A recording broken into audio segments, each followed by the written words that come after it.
Lucy review. I'm also doing some bicep curls. But Lucy's a film that released in 2014 starring Scarlett Johansson. Lucy is quite different from Limitless, even though I compared them in my other video. So very quickly, Lucy starts off. It's this girl who's living overseas, I think in Taiwan, and she gets dragged into this very unfortunate situation where she's turned into a drug mule. She was betrayed by a man that she met at the bar, and there's a lot of animal imagery throughout this movie, especially at the start of a bunch of prey getting caught by their predators and wildlife. So now that she's basically helpless with this drug syndicate, they put a parcel of a new synthetic drug in her abdomen to carry as a drug mule, like I said, and she's one of many mules being sent out to get this drug out, all right?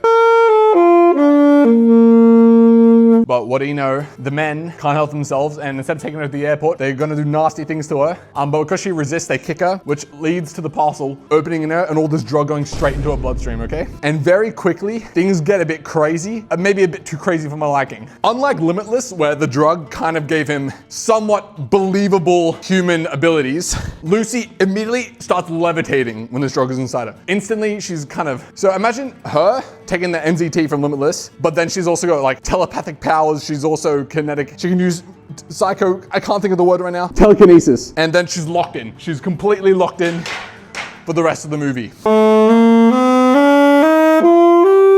And then we get to see Morgan Freeman, who's pretty much the only other relevant character in this movie, other than Lucy and the crime syndicate, I guess. And he's basically this theoretical professor that is studied on the limits of the human brain. He says only 10% of the human brain is what we used. I always believed this growing up because I saw the movie, but I actually don't think this is a true thing. And I wonder how many other youths, innocent youths, have been misled by this statement in this movie. But from here, Lucy, her first plan of action is get the rest of the drugs out of her body and stitch herself out because she's bleeding out. She's developing at an insanely fast rate. You can see her, she can visualize the roots sucking nutrients out of trees like through the ground. She can touch people and see everything they've seen. She can touch people and then somehow see the people who, she basically has access to everyone's memories, everyone's vision without even having touching them.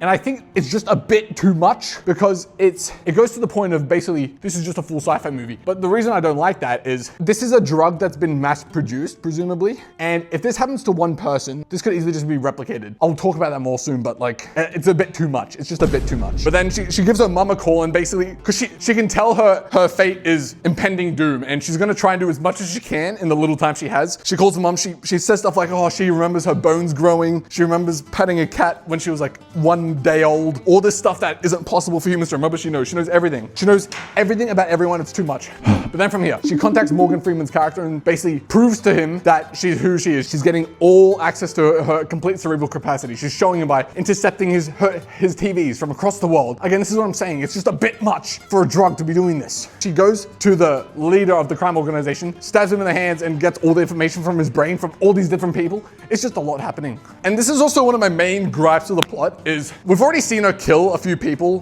before this point. Like she just killed people nonchalantly, but for some reason she doesn't kill the crime boss. She just puts him through a bunch of pain and that's it. And if she killed him right then and there, the complication later in the movie is very different because the whole reason they kind of get rushed at the end is these crime people are chasing them and the police. She's like the most intelligent thing that's ever existed. So just, wouldn't you just kill him? And when she's on the flight over to Paris, her body starts disintegrating. And it goes back to some of the things Morgan Freeman's character said about immortality versus reproduction. Like if the bodily, they do a lot of yapping in this movie, science yapping that I don't actually think is correct, like I said before. But to survive, she needs to take the rest of the drug she had on her to stop her body from disintegrating.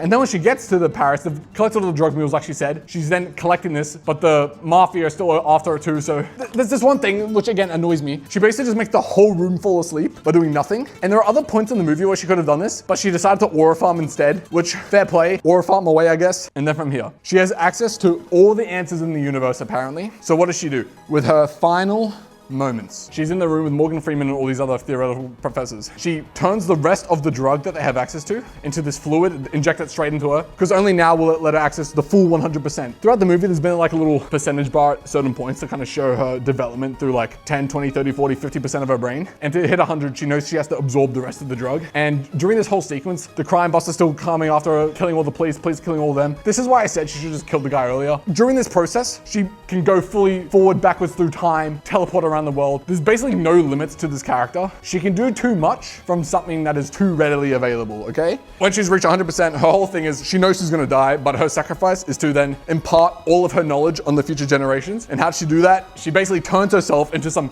giga new age computer. And what does it do? It pumps out a USB. And this is another thing that I don't like about the ending is you're telling me you have to create some new next gen level computer to store this knowledge, yet somehow you expect modern computers to run this USB. Maybe the whole point is that they need to catch up to use the USB, but that didn't seem like what she wanted when she was giving her speeches about blah, blah, blah, etc. Okay. And that's Lucy. Then it ends. I do wish we had some idea of what happened afterwards. Like, what are we going to do with this knowledge now that we have the thing? Because the whole thing is like, well, now we have the answer of the universe. What do we even do anymore? I guess that is a nice open-ended way to end it, but I want to know. I just want to know. And with that said, Lucy gets 7.1, at least 0.2 below Limitless. I actually don't remember what I gave it,